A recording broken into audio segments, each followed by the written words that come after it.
I do want to ask you about the fraud scandal. I mean, because the president's comments seem at least in part fueled by, or he's talking about this fraud scandal that we mentioned earlier involving that charity called Feeding Our Future. The vast majority of these 70 defendants charged in the case were Somali. For perspective, those are nearly 80,000 Somalis in the state. How much, critics have said that state officials, including you and the governor, did not act fast enough or quickly enough to investigate charges of fraud against the Feeding Our Future and did little to flag their allegations to federal authorities. I know you said it was the federal government that didn't move fast enough. Is there something you wish you had done differently? No, first of all, the Department of Education denied claims when questionable claims were made about these meals. My office went to court, explained that to the court. A judge actually found the department in contempt for denying claims. And we cooperated fully and worked well with the FBI. We're glad that we took the action that we did. No accountability for the fraud that is going on in the country. That is the Attorney General Keith Ellison in Minnesota. Yeah, crazy stuff. But I also have some even crazier news. Okay, check this out. From Benny Johnson, Mike Lindell. Oh, let me throw myself on the screen. Mike Lindell has reportedly filed to run for governor of Minnesota against Tim Walz. The Mike Lindell for Governor Committee was registered with Minnesota's Campaign Finance Board on Wednesday. Big news. MyPillow CEO Mike Lindell files paperwork to run for Minnesota governor. Old Timmy Tim has gotten a challenger. And if you guys didn't know, Minnesota is a state where you don't term out as governor. You could just keep on running. You could just stay governor. Okay, so that's quite interesting stuff right there. Timmy Tim might be booted out of Minnesota. I like the sound of it. I like it. I like it a lot. Mike, Max Tui, Roca News. Question for you. You're a Minnesotan.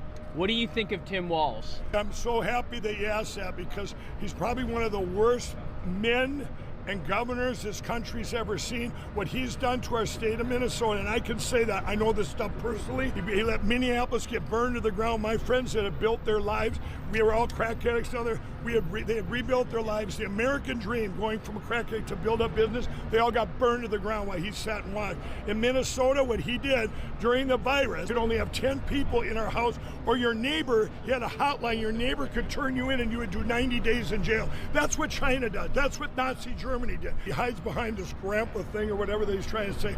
Rubbish. Sounds like you need some MyPillow. Yeah. So that was Mike Lindell giving his thoughts on old Timmy Tim. And I want to talk a little bit more about this fraud because it is absolutely rampant in Minnesota. The amount of fraud that is allegedly going on is mind-boggling. And then I want to get into the next place where they are allegedly trying to start a new Somalian mass group, right? Just like in Minnesota where they have, there's a lot of Somalians in Minnesota. Well, there's another place that they're attempting to do it as well here in America. So we'll get into that later on in the video, but let's hop into a little bit of this fraud because it's absolutely wild. Check it out. The $1 billion welfare fraud scandal in Minnesota was enabled by DEI. Let me explain. Between 2020 and now, federal prosecutors say that more than $1 billion was stolen from Minnesota's social service programs and funneled to fraudulent nonprofits like Feeding Our Future. These organizations claim services for tens of thousands of children who didn't exist. Instead, taxpayer dollars went to funding luxury houses, high-end cars, jewelry, overseas real estate projects, and worst of all, Al-Shabaab, an Islamist terrorist group in Somalia. Now, new reporting shows that the Minnesota Department of Education officials noticed red flags early. They questioned invoices that made no mathematical sense. They noticed new feeding centers were registered in strip malls that were basically empty. They saw providers claiming to serve more meals than there were children living in entire zip codes. And every time they tried to investigate, they were hit with the same accusation. If you expose this, it's racist. That's because Feeding Our Future was run by American citizens of Somali heritage. When the state began scrutinizing their applications, the organization filed a discrimination complaint with the Minnesota Department of Human Rights and later sued the Department of Education, accusing it of racial bias and discrimination. Feeding Our Future weaponized DEI by telling the Minnesota Department of Education that failing to promptly approve new applicants from minority-owned businesses would result in a lawsuit featuring accusations of racism that would be sprawled across the news. In the post-George Floyd climate, that threat carried enormous political power. So agencies backed off, approvals kept flowing, and the fraud exploded. Most of the people charged in this fraud are a tiny fraction of Minnesota's Somali community, which is now stuck with the stigma created by a small group of offenders and a state government too scared to enforce basic rules. Minnesota is now shutting down programs, launching audits, and trying to rebuild oversight that should never have collapsed in the first place. What happened wasn't just fraud. It was fraud that thrived because people put the desire to prop up diversity, equity, and inclusion over reality. And in the end, the taxpayers and residents of Minnesota are the real losers. Facts under Timmy Tim's watch, right? And that's the guy who wanted to be vice president not very long ago. Crazy. Absolutely crazy. Wild stuff going on, but there's some more fraud going on in old Minnesota under Timmy Tim's watch. Tonight, we've learned the Minnesota Department of Vehicle Services has paused issuing certain commercial driver's licenses. And it comes after federal officials say a review found 1/3 of CDLs in the state were issued illegally to people who should not be behind the wheel. U.S. Transportation Secretary Sean Duffy is giving Minnesota 30 days to revoke problematic licenses and threatens to withhold $30 million in federal funding. Jim Mason has reaction from the state and the trucking industry. Interstate Truck Driving School in West St. Paul. You're turning, now you want it to go back straight. Trains the next generation of truckers to hit the road. We focus on safety. That's our number one priority. Campus Director Bill Collins knows his industry is making headlines. Do these allegations surprise you? There's been fraud in our industry for decades. So it's nothing new to me that there's allegations of fraud. It's nothing new to me that there's unsafe drivers out there. Federal officials threatened to withhold more than $30 million in federal highway funding after finding issues with commercial driver's licenses. What we found is there have been states that have issued commercial driver's license to foreigners, and they've gone through sham schools, and they're not safe on American roadways. U.S. Transportation Secretary Sean Duffy says 1/3 of commercial driver's licenses in Minnesota were issued illegally due to an invalid work permit or the state never verified a driver's immigration status. Governor Tim Walz of Minnesota gave 33% of these licenses unlawfully. People that should never have a driver's license driving a big rig on American roads, endangering the American people. Shameful. Governor Walz fired back. As far as the DOT on commercial driver's licenses, we follow the law as we always have. No different than any other state. We've been notified of it. We looked at it. My statement on this is we are following the law exactly as it's written, exactly as we implemented it for decades. Yeah, crazy stuff. So not only are the taxpayers being defrauded from their taxpayer money, their lives are being put at risk because old Timmy Tim is giving people CDLs that shouldn't have CDLs. And considering what we've recently seen, including the gentleman who wanted to cross 4 lanes of highway traffic in a big rig and ended up pine boxing a family in a minivan, that is extremely dangerous. Some of these folks can't even speak English. As a matter of fact, I showed you guys the video from Nick Shirley the other day. Couldn't find there was one single person, and the one person that could speak English was the person that threatened him to leave, but everybody else couldn't even speak English. Crazy stuff, man. Absolutely crazy, crazy stuff. Now, something else that I want to show you guys is what Kristi Noem recently said, and this is absolutely wild. Check it out. Look into Minnesota and their fraud on visas and their programs. 50% of them are fraudulent, which means that wacko Governor Walz either is an idiot or he did it on purpose. And I think he's both, sir. He brought people in there illegally that never should have been in this country, said they were somebody that they're not. They said they were married to somebody who was their brother or somebody else. Fraudulent visa applications, signed up for government programs, took hundreds of billions of dollars from the taxpayers, and we're going to remove them and we're going to get our money back. And we're going to, this next year, make sure that we only put people in leadership positions in this country that love this country. Yeah, so again, 50%. It says, I looked into Minnesota and there's visa fraud. 50% of them, half, are fraudulent. Half of them. Just looking into it really quickly, 50% of them are fraudulent. So let's rewind. Not only are the taxpayers being taken to the ringer via our money, right? Okay. They're stealing the cash fraudulently, and some of it's being sent back to the Somalia. But also lives are being put at risk because people are being given CDLs that should not be given CDLs. And then on top of that, 50% of the visas are fraudulent. Oh my goodness. Now I want to get into the story that I just came across of something that is absolutely mind-boggling considering what we're dealing with in Minnesota. Brace yourself, ladies and gentlemen, because we may be dealing with Minnesota Part 2.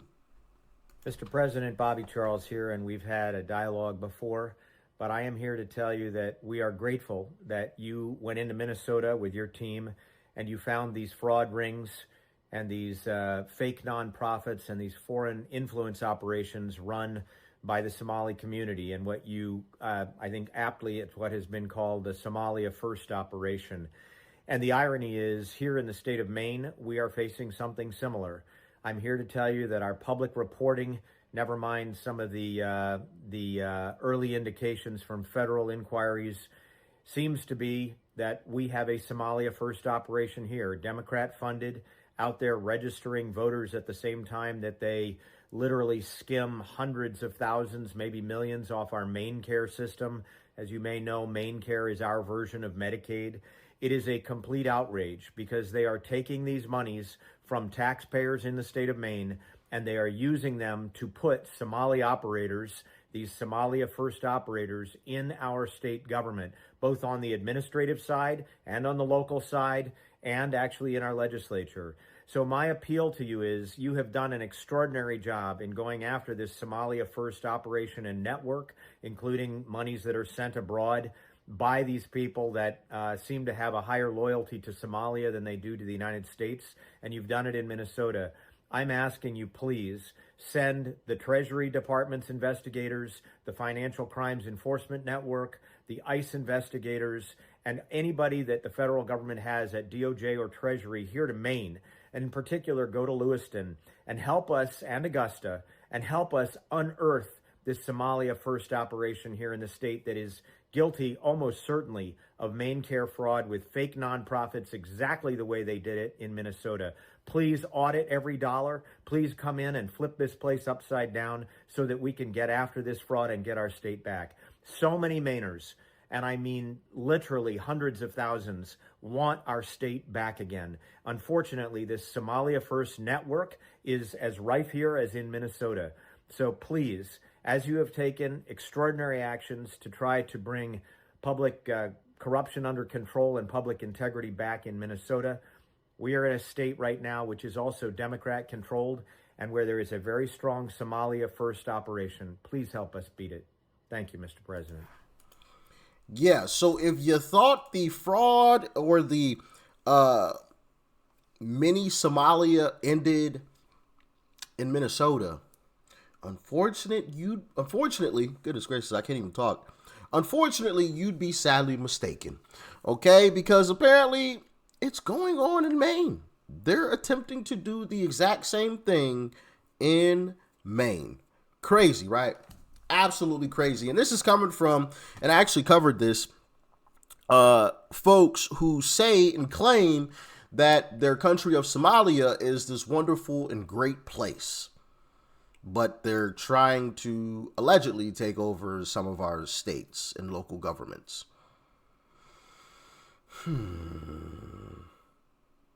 Interesting. Crazy stuff, man. Now, I want to play this other clip just to wrap this all up, because this fraud, man, is just crazy. Since September 9th.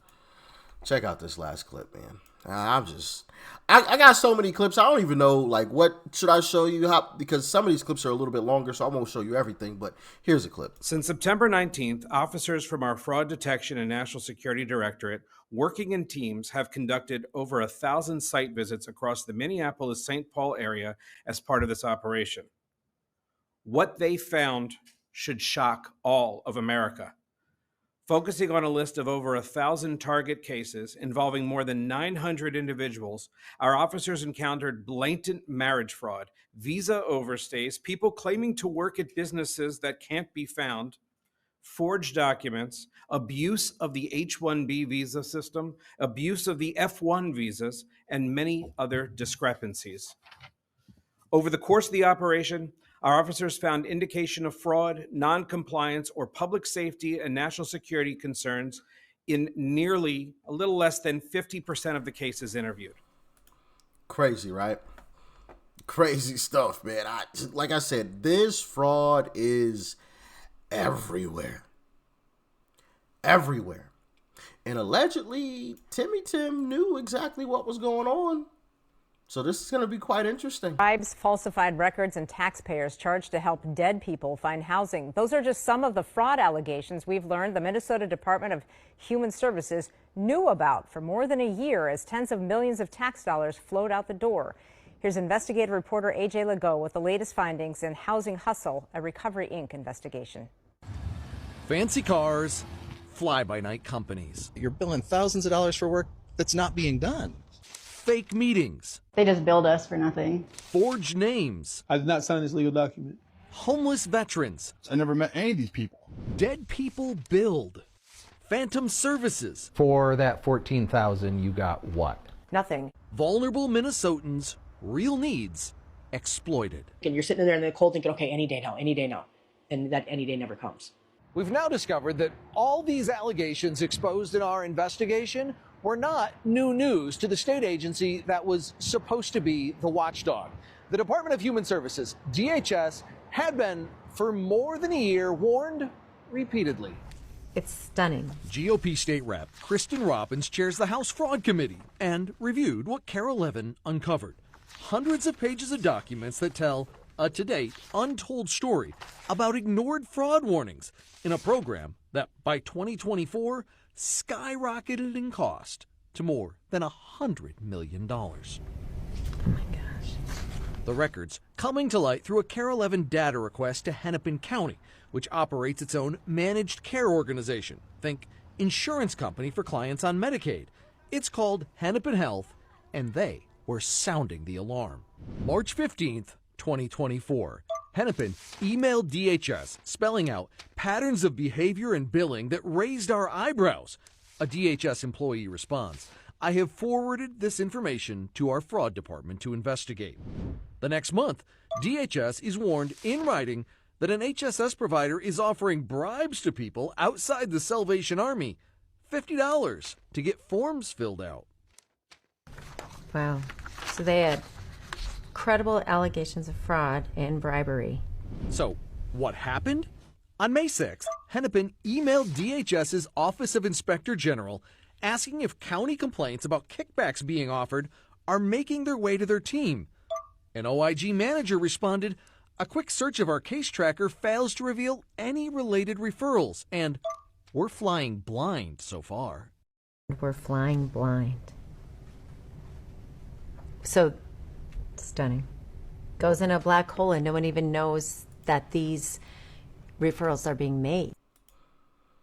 Bro, this is my goodness. There's so much money that is just thrown into the abyss and never seen again Just absolutely crazy stuff, man. Absolutely crazy stuff. Honestly,